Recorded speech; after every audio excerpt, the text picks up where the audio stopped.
buenos días, estamos en contacto directo. Hoy estos son nuestros invitados. Hoy en contacto directo, Guillermo Lasso, ex candidato presidencial por Creo Suma. De la confrontación al diálogo o de una nueva forma de confrontación sobre el telón de fondo de una crisis institucional y económica con un mandato popular partido por la mitad. También Diego Borja, expresidente del directorio del Banco Central. De la billetera electrónica al dinero electrónico privativo del Banco Central como medio de pago. De su uso voluntario en el sector privado a su eventual utilización como medio de pago para solventar el déficit del gobierno. Y Alfonso Espinosa de los Monteros, periodista. La publicación del segundo tomo de sus memorias, Los vaivenes de la democracia desde 1988 a 2016. El socialismo del siglo XXI y su guerra a los llamados poderes fácticos, la Iglesia, los medios de comunicación y las Fuerzas Armadas. La actualidad, los protagonistas, el análisis y la información. En contacto directo.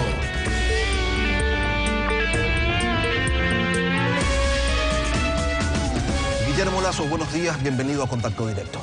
Muy buenos días, Lenin, gracias por la invitación. Sixto Durán Ballén, Rodrigo Borja y Abdalá Bucaram llegaron a la presidencia de la República en su tercer intento. Lula y Salvador Allende en el cuarto. Usted, ¿se siente comprometido por los 4.833.389 votos que obtuvo? Me siento muy comprometido con ese casi 5 millones de ecuatorianos que quieren el cambio en Ecuador y que obviamente necesitan una voz que mantenga ese espíritu de lucha por la democracia, por la libertad, por el derecho a prosperar de todas las familias ecuatorianas. ¿Y cómo se va a evidenciar ese compromiso? Bueno, con una voz permanente, constante, como la que ahora queremos expresar. Yo creo que el Ecuador pasa por un momento crítico. Hoy es un día importante. Es el último día del correísmo. Y mañana comienzan los días, digamos, con signo de interrogación. ¿Será un cambio de forma, de fondo, de estilo, de matices? ¿O será el primer día de lo mismo? Y eso es lo importante, crear conciencia en el Ecuador de que vivimos en una época muy crítica. El Ecuador está partido en dos. Termina el día de hoy una década de insultos, de infamias, de división, donde ser maestro es malo por ser maestro, médico por ser médico, periodista por ser periodista. Es decir, aquí no quedó títere con cabeza simplemente para dividir y así dominar a la sociedad ecuatoriana. Y sí, la importante votación, así como la impugnación al proceso electoral, reflejó un país efectivamente dividido en dos. Y el presidente electo Lenín Moreno anunció ir de la confrontación al diálogo, acogiendo algunas de las posiciones que planteó la oposición en general durante la campaña electoral. La Alianza Creo Suma tiene la segunda bancada en la Asamblea y ha aceptado ir a ese diálogo. ¿Con qué propósito? Bueno, nosotros no hemos hablado de ningún diálogo. Yo creo que todavía es un signo de interrogación lo que va a ser el nuevo gobierno. Yo creo que el licenciado Moreno tiene que demostrarle al Ecuador con acciones concretas que va a legitimarse en el poder. Por ejemplo, en materia económica, el Ecuador pasa por una crisis muy seria. Hay un déficit fiscal de 8.000 millones de dólares. Esto quiere decir que al gobierno le faltan para operar 700 millones de dólares por mes. Y se acabó ya el recurso de apelar a la deuda, más impuestos y el tema petrolero. Por otro lado, tiene un problema muy grave. El gobierno de Correa tomó 5.800 millones de dólares de la Reserva Monetaria Internacional, que nos tienen que contar ahora cómo van a devolver esos recursos que no son del gobierno, que son de los depositantes de la banca, de los municipios, de los consejos provinciales, del Instituto Ecuatoriano de Seguridad Social. Y tienen que ser muy claros en enviar una señal a la sociedad ecuatoriana, a los ciudadanos. ¿Van a continuar con aquel proyecto del dinero electrónico como una moneda alternativa o será simplemente un medio de pago electrónico? Si Esos son los graves problemas del Ecuador, que requieren el esfuerzo de toda la sociedad para solucionarlo con el gobierno a la cabeza.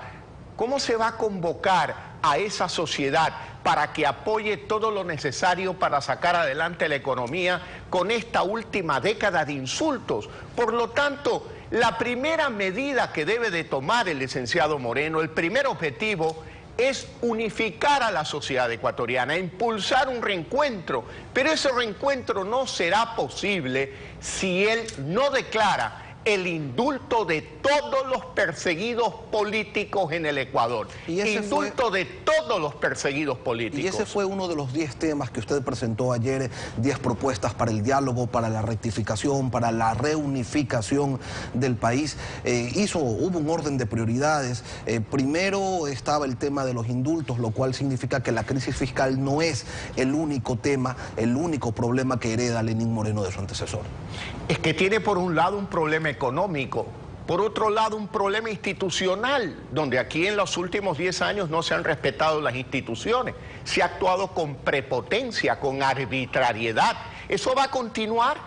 ¿Cómo podemos pensar en un llamado al diálogo si todavía hay reacciones grotescas, groseras, donde se pretende descalificar la voz de alguien por su profesión y no por lo que dice?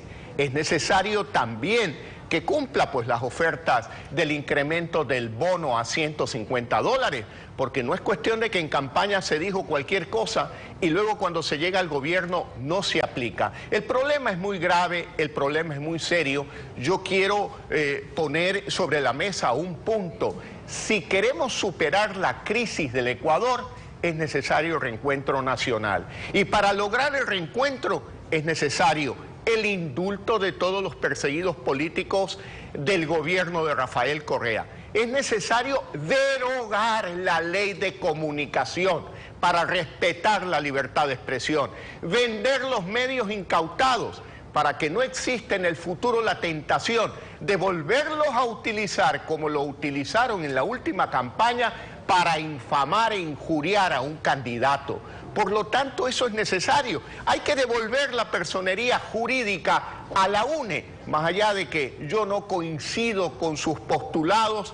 En democracia no podemos simplemente desaparecer instituciones con un plumazo porque no me gusta lo que dice o no me gustan cómo piensan. Es necesario devolver también la administración del fondo de cesantía al maestro ecuatoriano. Y obviamente, si se logran con estas medidas ese reencuentro nacional que es necesario para salvar la economía ecuatoriana, pues bueno, nosotros no nos negaremos al diálogo, pero no podemos pensar que con ofertas de diálogo, cambio de forma, el policía bueno y el policía malo, yo hablo bonito, con tranquilidad, lo que te gusta oír, y otro es el que envía el palazo a la sociedad ecuatoriana. Eso no lo podemos permitir y por eso estamos aquí en representación de cerca de 5 millones de ecuatorianos que quieren el cambio en el Ecuador y que no han renunciado a ese cambio que es necesario para el Ecuador. Pero con este decálogo de propuestas no está buscando Guillermo Lasso prácticamente que se ejecuten muchas de sus propuestas de campaña sin haber llegado a la presidencia. Bueno, pero es que de eso se trata la política. No puede ser que uno abandone los principios, pues. La mitad de los ecuatorianos votaron por nuestro programa de gobierno, votaron por nuestra propuesta de indultos a todos los perseguidos políticos, por la derogatoria de la ley de comunicación, votaron por la derogatoria del decreto 16 y su reforma, votaron por el respeto a las ONGs o a las instituciones de la sociedad civil, pues votaron por un manejo racional de la economía, por el fortalecimiento de la dolarización, por reducir el exceso de impuestos. Entonces nosotros no vamos a abandonar los postulados de nuestro programa de gobierno por el que votó la mitad de los ecuatorianos. Ahora lo vamos a hacer en un escenario distinto en la Asamblea Nacional y lo haremos también haciendo escuchar nuestra voz al pueblo ecuatoriano y que sepa esa mitad de ecuatorianos que aquí estamos para representarlos, que no los vamos a dejar abandonados y que no nos vamos a callar, porque no es cuestión de simplemente cambios de forma, cambio de matices. El Ecuador necesita un cambio de fondo en materia institucional, en materia económica y también en materia social. A propósito del indulto a los perseguidos políticos, el presidente Correa indultó a el señor Buñay del caso Cofie, ¿eso es un avance o por ahí no va la cosa? No, ese no es un avance. Yo creo que, y lo que he propuesto y repito hoy, es que esa lista de indultados que puede superar el número de 100 sea elaborado por personas independientes de la sociedad civil. Por ejemplo, Elsie Monge es una persona que tiene todas las cualidades para coordinar esa lista. Los aportes de Pachacutic, los aportes de muchas organizaciones sociales.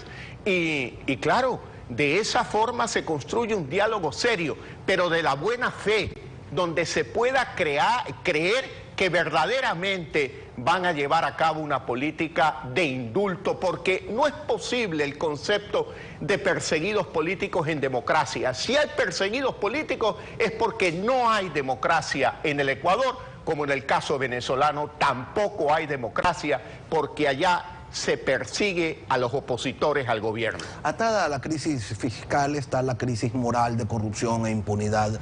¿Usted recomienda que se haga pública la lista de Odebrecht?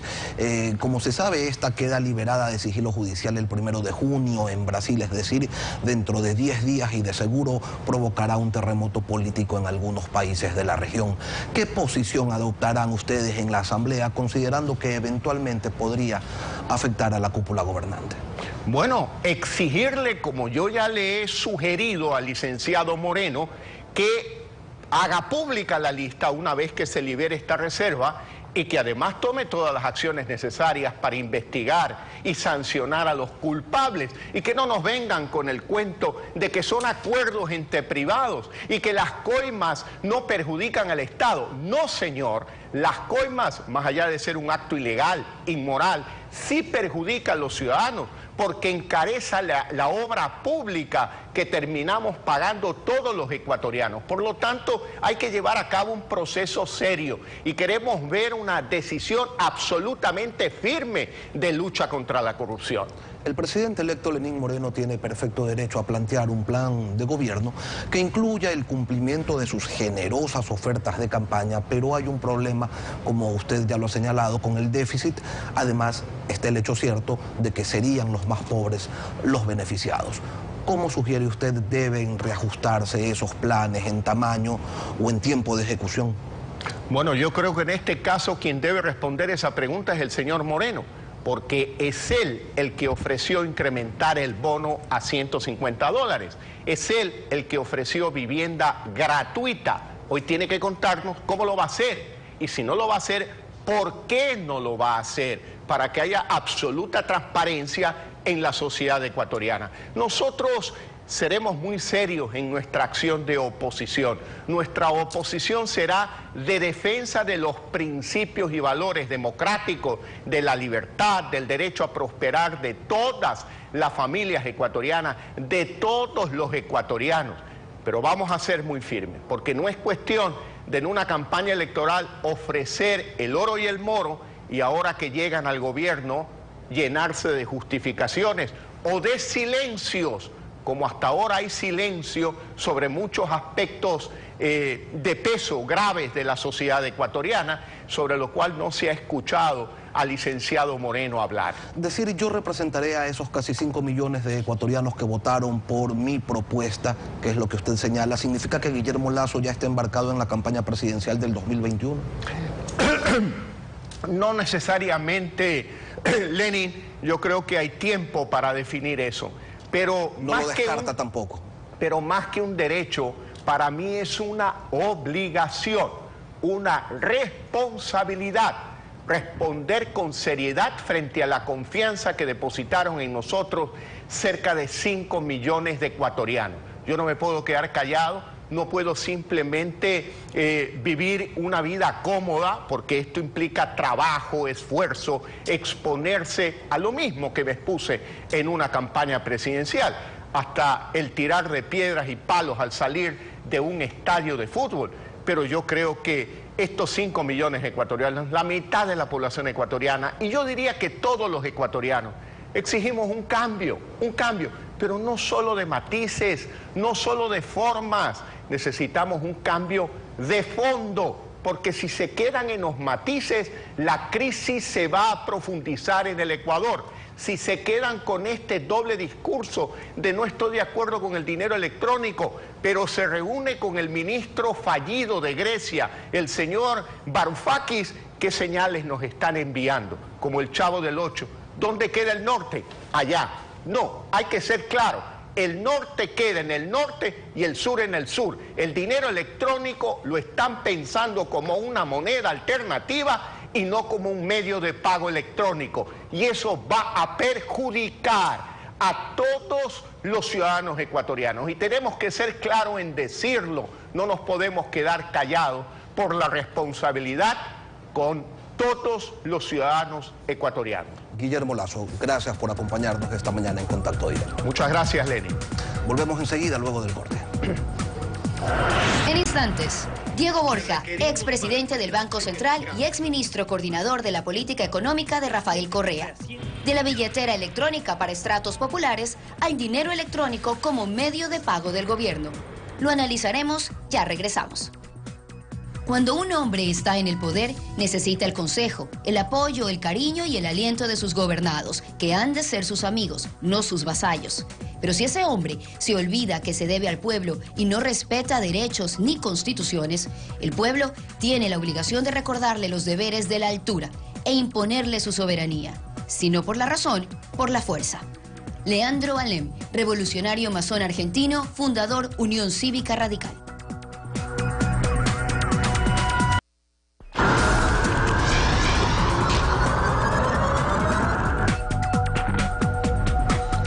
El dinero electrónico tiene varias formas de aplicación. Las tarjetas de débito de los bancos, cuyo uso aún es incipiente, sirven para pagar con débito instantáneo a la respectiva cuenta bancaria. En África nació la billetera electrónica para pagos con cargo instantáneo a pequeñas cuentas en operadores de telefonía móvil por usuarios que generalmente no tienen cuentas en bancos. Y en el Ecuador es el Banco Central quien tiene la facultad privativa de manejar las billeteras electrónicas. Su uso es marginal, con poca acogida. Y en los últimos meses, voceros de Alianza País han insinuado una mayor difusión.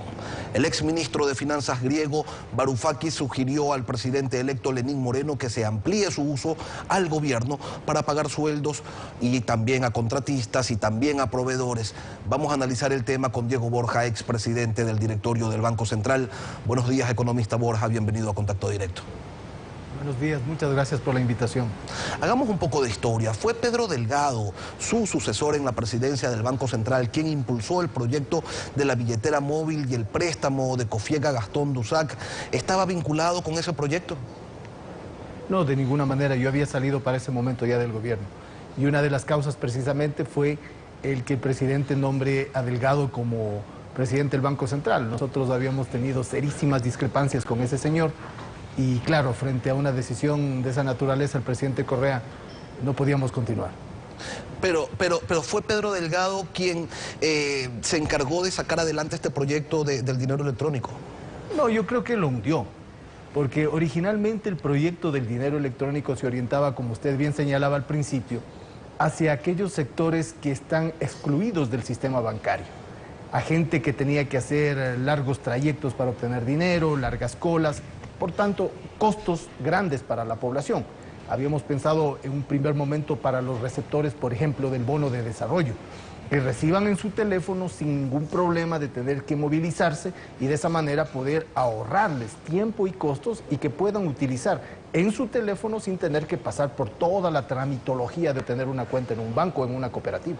Bajo este criterio, o mejor dicho, con esta premisa, si el dinero electrónico está dedicado a las personas que no tienen cuentas bancarias, si en el Banco Central las personas naturales no tienen cuentas y si en el Ecuador hay más teléfonos móviles que habitantes, no es razonable, no es lógico que el dinero electrónico sea privativo del Banco Central y no de las operadoras de telefonía móvil o de la banca. Sí, es bastante lógico, precisamente por eso el proyecto original se encaminaba en ese sentido.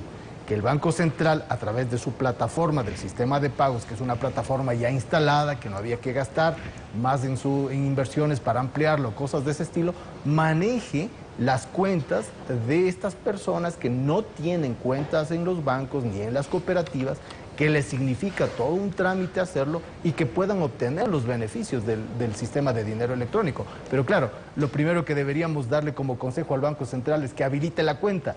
El día de ayer con algunas personas intentábamos abrir una cuenta de dinero electrónico a través de del teléfono, siguiendo una indicación supuestamente fácil, y no se puede hacer. Entonces, habiliten primero la posibilidad de que todos podamos abrir el dinero electrónico en el celular. ¿Y por qué considera usted, economista, que el gobierno, la Revolución Ciudadana, se niega a que esto salga de las manos del Banco Central?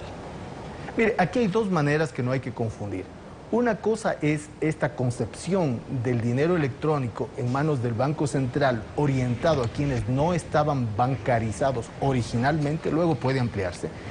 Y otra cosa son los sistemas de pago electrónico que tienen los bancos privados y que tienen otro tipo de instituciones. Los sistemas de dinero electrónico son los usados en el mundo. O sea, eso está fuera de discusión. Cuando usted usa una tarjeta de crédito, una tarjeta de débito, cuando usted hace una transferencia usando medios electrónicos de cualquier tipo, su computador, su teléfono celular, su iPad, lo que sea, está usando mecanismos electrónicos para transferencias y para pagos. Eso es un tema. Otro tema era en el que el objetivo era beneficiar a las personas que no están bancarizadas, que no tenían confianza en los bancos. Estamos hablando de un proyecto del año 2009, todavía estaba presente, muy presente en el Ecuador, la crisis financiera de finales de los 90, entonces había cierta desconfianza en los bancos privados. Hoy la desconfianza es en el Banco Central. Entonces, el dinero electrónico, como cualquier moneda, no se va a generalizar si no hay confianza. La gente recurre al dólar porque tiene confianza en esa moneda. Recordemos, el dólar no tiene una vinculación directa al oro, por ejemplo. Ya no, desde el año 71, pero la gente recurre al dólar porque tiene confianza. ¿Por qué no recurre al dinero electrónico? Porque no tiene confianza en su emisor, en este caso en el Banco Central. El feriado bancario de 1999 tuvo el detonante de los créditos vinculados de ciertos bancos, los más grandes, a empresas vinculadas a los dueños de esos bancos, tomando el dinero de los depositantes. Eso legalmente ya no se puede hacer. Pero el Banco Central actualmente ha tomado fondos de sus depositantes, el IES, los gobiernos autónomos descentralizados, la banca privada, para prestárselo al gobierno.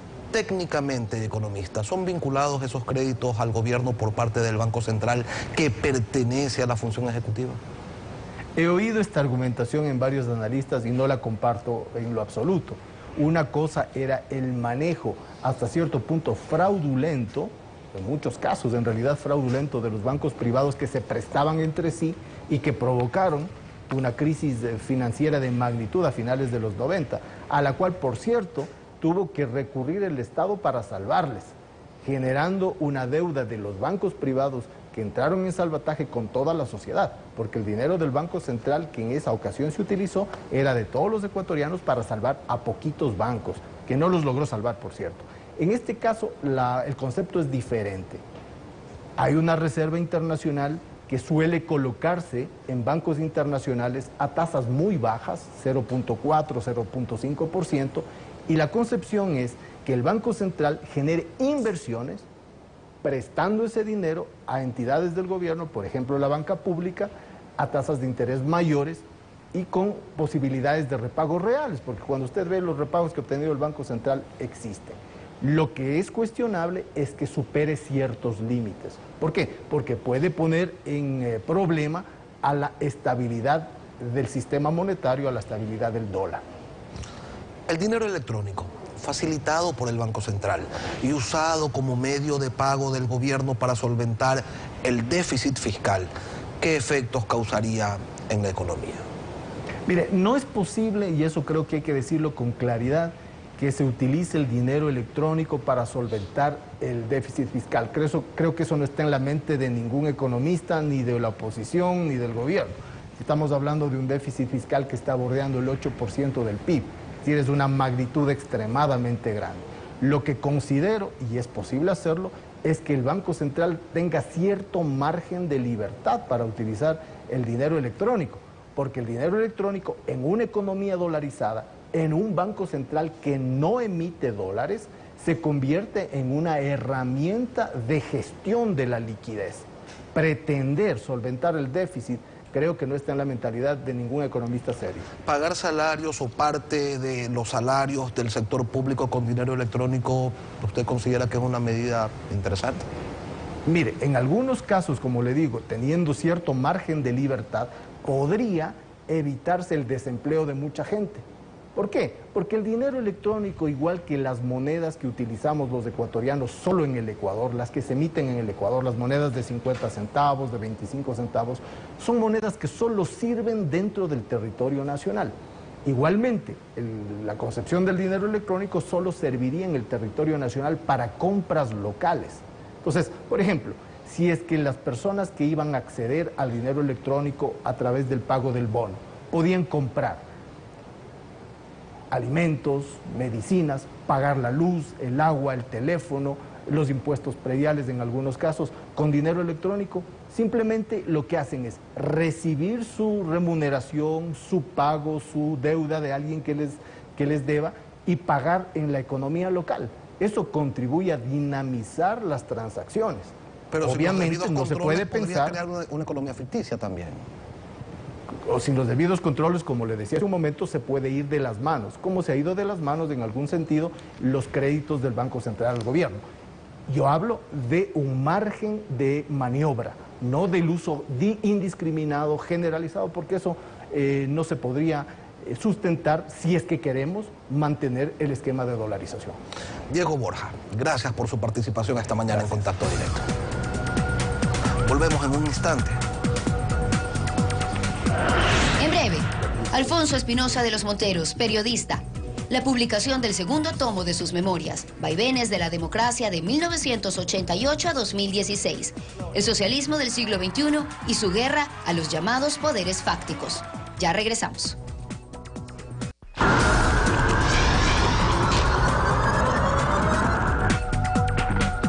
Está ya en circulación el tomo segundo de las memorias de Alfonso Espinosa, intitulado Vaivenes de la Democracia, que cubre 28 años, el periodo 1988-2016. En vista de que mañana es la posesión del presidente Lenín Moreno y la entrega del poder de Rafael Correa, quien en su última sabatina se despidió de la prensa, examinaremos el legado que deja la libertad de expresión, la década del socialismo del siglo XXI. Alfonso Espinosa de los Monteros, buenos días. Bienvenido a Contacto Directo. Lenin, muchas gracias, bien, por estar aquí. Buenos días también a todos los televidentes. Ideológicamente, el Foro de Sao Paulo, que se formó convocado por Lula y Fidel Castro sobre el llamado socialismo del siglo XXI, ¿qué influencia tiene? ¿Qué clase de socialismo se pretende imponer? Bueno, una influencia directa, ¿no? Una influencia directa. Y el presidente Correa, entiendo que todavía era presidente electo, en una entrevista que le hicieron en Miami, definió claramente cómo iba a ser su revolución, diciendo que iba a terminar con lo que él llamaba poderes fácticos. Y mencionó a los medios de comunicación, a las Fuerzas Armadas, a la Iglesia, a la banca, en fin.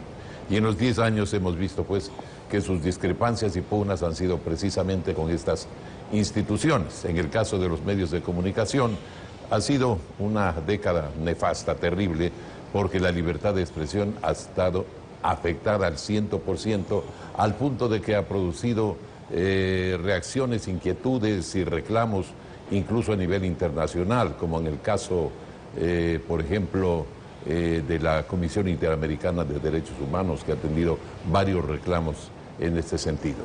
Hay una ley de comunicación que, sinceramente, deja mucho que desear, por decirlo menos, ¿no? Ahora, este sistema de dictaduras estatistas plebiscitarias del socialismo del siglo XXI, ¿a qué poderes fácticos identifica como sus principales enemigos a destruir? No siempre fue la prensa. A los que he mencionado yo, que los mencionó el propio presidente Correa, los medios de comunicación, la Iglesia, las Fuerzas Armadas, la banca. Y los ataques se han dirigido a lo largo de estos 10 años a esos sectores a disminuirles su presencia, considerando ciegamente que simplemente son un poder. En el caso de los medios de comunicación, yo siempre digo que hay un poder muy relativo, sobre todo en los tiempos actuales. A lo mejor en los años 40, 50, los periódicos tenían un gran poder, una gran influencia. Pero ahora con las redes sociales, cada persona es un medio de comunicación, emite información, recibe información, da opiniones, etcétera. Entonces no se puede achacar a los medios de comunicación establecidos, estructurados, que hacen un trabajo profesional como enemigos de la democracia. Por el contrario, la libertad de expresión es factor de la democracia. Esa lucha contra los medios de comunicación identificados como poder fáctico no formaba parte del libreto de campaña del Rafael Correa, candidato. En la campaña no, desde luego en la campaña nunca se dijo nada respecto a ese tema, pero ya en los hechos y desde el comienzo se vio pues esta actitud politizada, es decir, con criterio político, como se planteaba en el Foro de Sao Paulo y en las tesis del socialismo del siglo XXI, se empezó a atacar a la prensa desde el comienzo, se creó la ley de comunicación que, repito, es una ley de comunicación que atenta contra la libertad de expresión de muchas formas, podemos analizar eso, y simplemente se puso en el plano de enemigo político a los medios de comunicación y a los periodistas. Frecuentemente se nos dijo que somos políticos disfrazados de periodistas, etc. Bueno, esta ha sido la tónica, es decir, todo fue hecho con un criterio político ideológico, no con un criterio abierto, democrático, como tiene que ser. Por eso la ley nació con todos sus defectos.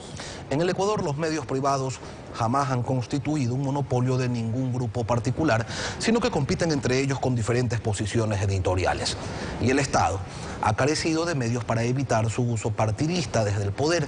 Sin embargo, en los tiempos actuales se llegó a crear un monopolio estatal que no ha logrado la preferencia ciudadana. Esta sigue siendo para los medios privados independientes del gobierno. Esto en cuanto a los hechos, pero institucionalmente, ¿qué es lo que queda? ¿Cuál es el legado en la Constitución y en la ley? Bueno, en la Constitución y en la ley quedan muchas fallas que hay que corregir. Y cuando digo corregir, no me refiero a corregir esta ley. No, yo creo que hay que reempezar, volver a cero, despolitizar primero, es decir, hay que hacer una ley de comunicación que reconozca el derecho, que además está en los tratados internacionales, como el Pacto de San José, y que tiene más peso incluso que la Constitución, porque hay un artículo, el 424 de la Constitución, que dice que si un tratado internacional se afinca sobre un derecho, ese derecho tiene más poder que lo que ya dice la Constitución. Entonces, naturalmente, hay que empezar desde cero, repito, es decir, hay que hacer una nueva ley donde ya no haya el ingrediente político, donde hayan los temas relacionados con la comunicación como tal, para que no se produzca eso, para que no resulte que el gobierno tiene un monopolio, ni un sector privado tenga un monopolio, no, para que tampoco resulte que los medios de comunicación privados estén relegados, castigados, sancionados, y los medios que están en manos del gobierno no pasen por eso, para que podamos de alguna manera refutar todo lo que se nos dice, sobre todo en las cadenas de televisión. A lo largo de 10 años hemos visto cadenas de televisión totalmente insoportables para el público, incluso, no digamos para las personas que hemos resultado afectados por esas cadenas. Pero nosotros no podemos reclamar, es decir, todos los derechos de la comunicación se exige a los medios privados que los respeten, pero la comunicación oficial no está sujeta de ninguna manera a eso. Alguien le pidió, un dirigente empresarial, le pidió al presidente Correa el derecho a la réplica cuando él habló de ese dirigente en una de las sabatinas. Bueno, nunca tuvo respuesta, simplemente la comunicación oficial no tiene réplicas ni nada que se le parezca. Todo eso está mal, todo eso es una mala herencia que nos deja este gobierno, y esperamos que el nuevo presidente de la República, Lenín Moreno, con buen criterio, corrija esto, empezando, es decir, anulando esta ley que tiene muchos vicios, y haciendo una nueva ley donde ya no juegue el ingrediente político y se corrijan muchas cosas concretas. No hay que hacer maquillajes con esta ley, hay que hacer una nueva ley. Eso es lo que el país exige y necesita si es que queremos vivir en democracia. Justamente en la campaña electoral los candidatos presidenciales de oposición ofrecían derogar la ley de comunicación. El presidente electo Lenín Moreno ofrece reformarla si no es efectiva. Así lo declaró ayer. ¿Cuál considera usted, Alfonso, debe ser la guía objetiva para esta reforma? ¿Las recomendaciones de las organizaciones internacionales de derechos humanos quizás? Bueno, todo eso. La ley debe ser nueva simplemente porque un maquillaje no cambiaría las cosas. Se necesita una ley hecha sin politización, como ya expliqué, que se sujete a los tratados internacionales a los que el Ecuador está adherido también. Eso es un principio que funciona en todas las democracias del mundo. También que se anule esa norma tan negativa que se puso en las últimas reformas constitucionales para considerar que la comunicación es un servicio público. Y el último sábado el presidente dijo que era como el agua potable. Bueno, no es así. ¿Por qué? Porque el agua potable se hace sobre estándares establecidos. El agua potable tiene que ser potable, buena para el consumo, etcétera, en cualquier lugar donde se le produzca. La comunicación no puede ser estandarizada, porque trabaja con el pensamiento de los periodistas, el pensamiento de la gente, el pensamiento de los protagonistas. Entonces no se puede estandarizar la comunicación, el pensamiento periodístico. Eso varía. Efectivamente, como decía Lenin, en nuestro país tenemos medios de comunicación, cada cual con tendencias distintas, no activismo político, tendencias, porque obviamente los medios y los periodistas tenemos tendencias políticas, porque pensamos. Si no fuera así los periodistas, entonces seríamos como hombres sin rostro, como dijo alguien, ¿no? Entonces, hay que corregir todo eso. La comunicación no puede ser servicio público. Hay otros aspectos, esa figura patética del linchamiento mediático, que no existe en ninguna ley del mundo y que solo lo único que ha conseguido es provocar una autocensura en los medios de comunicación. Porque si es que nombramos 2 o 3 veces a una misma persona en una cadena de reportajes, por ejemplo, investigativos, entonces simplemente ya nos pueden acusar de linchamiento mediático. Es decir, es una restricción real al periodismo investigativo. Y cuando no hay periodismo investigativo, no hay verdadero periodismo, no hay democracia, no hay debate, no hay ideas, no se corrigen las cosas, que es a lo que tenemos que ir siempre. La Supercom y los organismos que fueron creados, al principio se habló de que tenían que ser absolutamente independientes del poder político y de los medios de comunicación. Y se pensó en un ente totalmente alejado de esos protagonismos. Pero no ocurrió así. Fue nombrado con delegados del gobierno, lo preside el delegado del presidente de la República, me refiero al Cordicom, y la Supercom está ejercida por un funcionario que nombra el Congreso Nacional. Es decir, el poder político está centrado allí y por eso hemos visto actuar, ¿no?